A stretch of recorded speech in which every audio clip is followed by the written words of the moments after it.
tumira sa kwarto kasi may sakit siya nun. Pero behave siya. Nasa tabi lang siya ng gilid lang siya ng dingding. Hindi siya gumagalaw doon. Kasi hindi siya kumakain. Kunti-kunti lang kain niya. Hanggang sa lumalim na rin. Hindi ko maintindihan ano yung sakit niya na. Yung mga baluktot. Ano ba ito? Parang hindi ko maintindihan. Siguro ito yung trangkaso kaya parang yung balakang niya natutumba.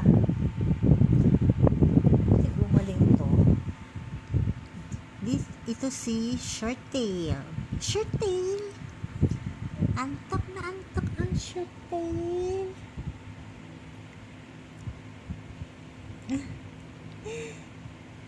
Ang mata tirik.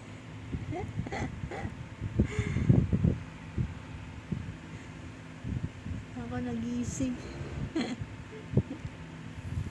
Shorttail. Wala ka pang first. Ay, hindi.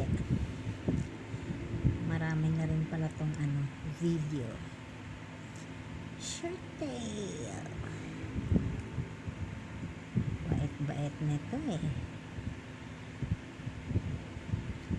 Gusto niya palagi nakatabi sa akin.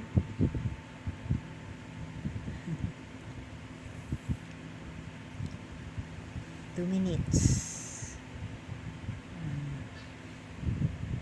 Bye bye viewers, see you at the next vlog.